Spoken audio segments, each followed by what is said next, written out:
sur Laurent Gbagbo Télévision.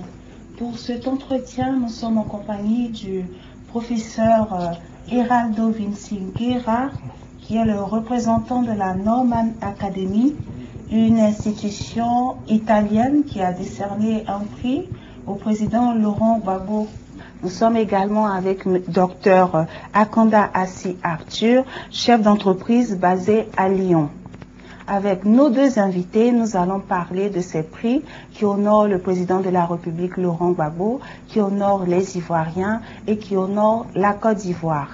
Dr Heraldo Vicinguerra est en Côte d'Ivoire sur invitation de M. Akanda Assi, maire de la commune de Makori. Bonsoir docteur. Bonsoir. Vous êtes en Côte d'Ivoire depuis quand?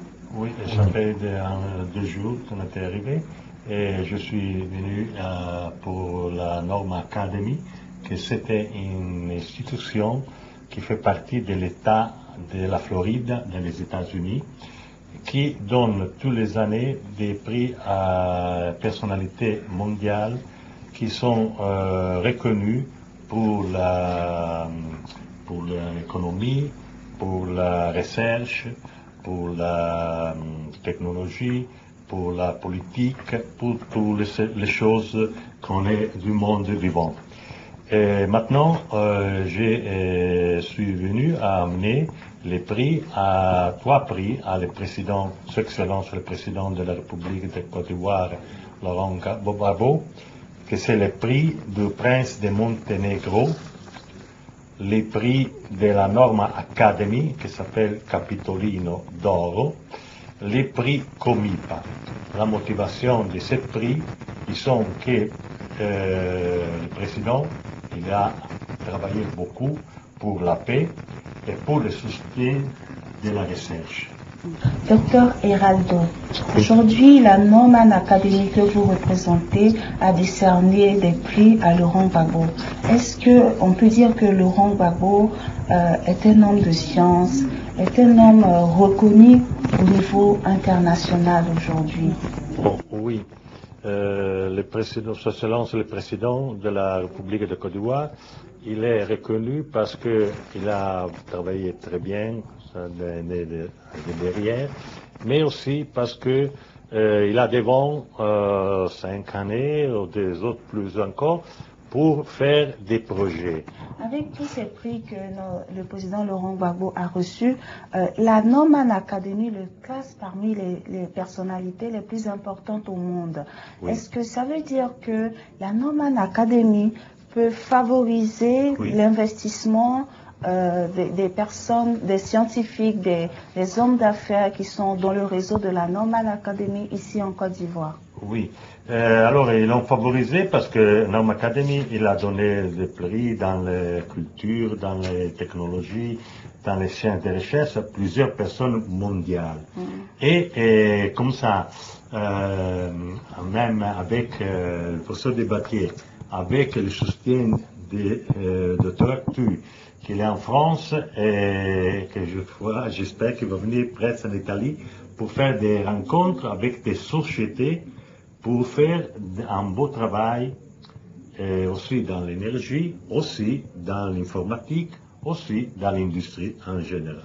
D'accord.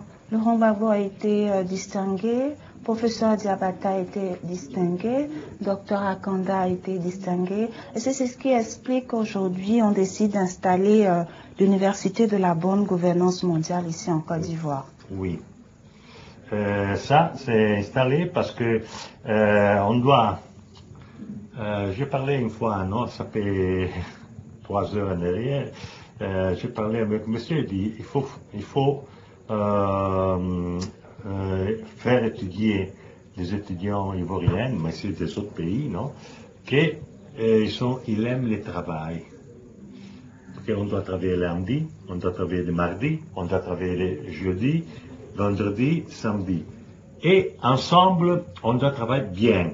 Docteur Akanda, est-ce que vous pouvez nous expliquer aujourd'hui ce que ça représente pour la Côte d'Ivoire d'abriter le siège de l'Université de la bonne gouvernance mondiale?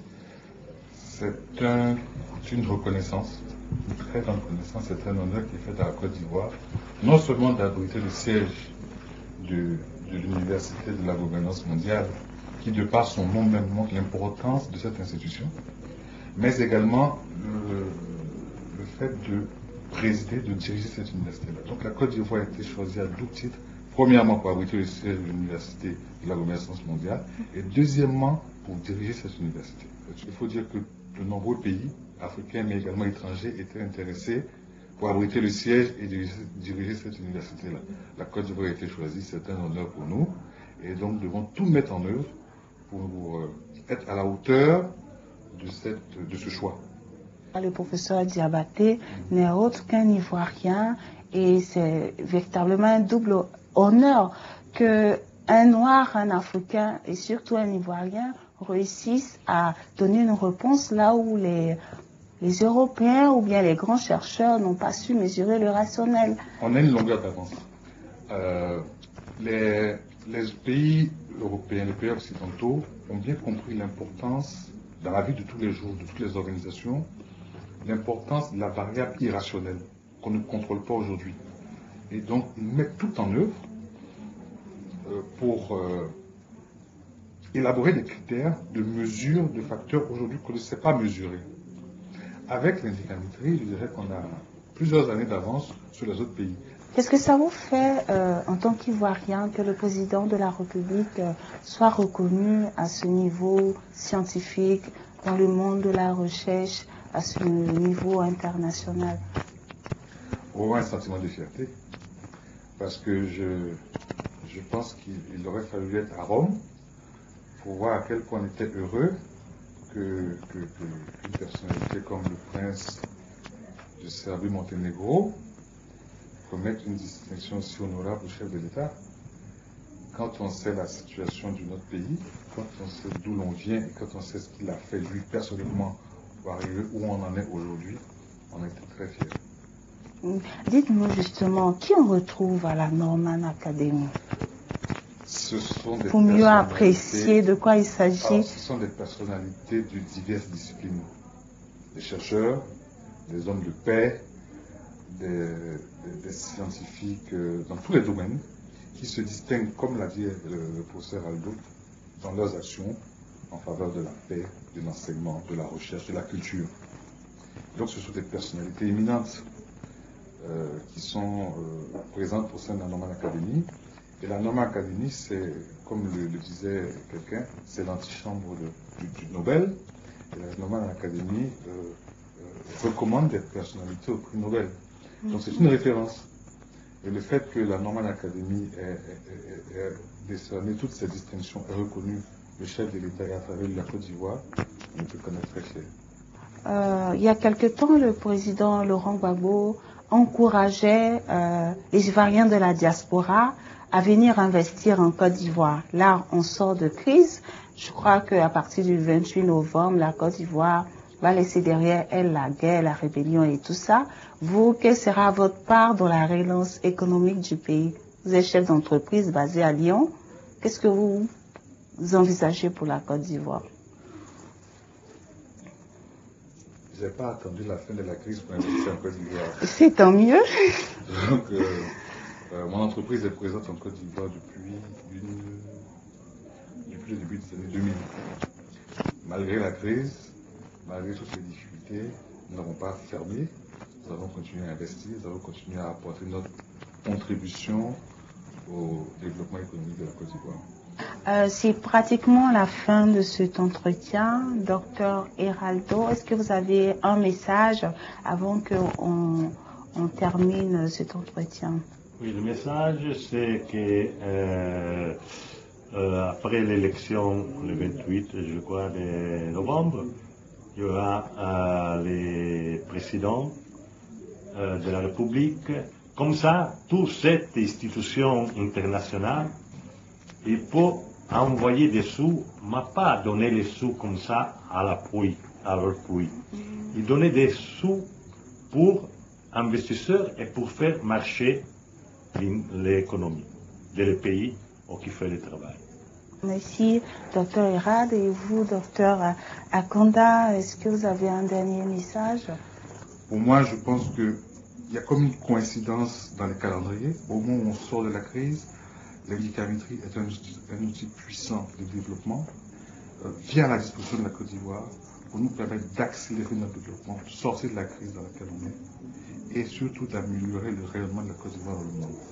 À travers la Côte d'Ivoire, l'indicamétrie va repositionner toute l'Afrique qui va, avec ses ressources, ses moyens et cette science, avoir une place de choix, je ne dirais pas dans le Conseil des Nations, mais dans le Conseil des continents. Je suis très très optimiste. D'accord. Chers amis internautes qui suivaient LGTV, c'est la fin de cet entretien. Nous étions en compagnie du docteur Heraldo Vincent-Guerra et du docteur Akonda Assi Arthur. On ne peut pas terminer cet entretien sans remercier le maire Akonda Assi, le maire de Makori, qui a facilité l'arrivée du docteur Heraldo ici en Côte d'Ivoire pour remettre le prix du président de la République. Vous l'avez constaté, la Côte d'Ivoire n'est plus la bête noire sur l'échiquier international, de même que Laurent Gbagbo n'est plus ce président infréquentable sur l'échiquier international. Au moment où nous apprêtons à aller au deuxième tour du scrutin le 28 novembre, ce sont des nouvelles très intéressantes qui viennent conforter le choix des Ivoiriens derrière Laurent Gbagbo. À bientôt.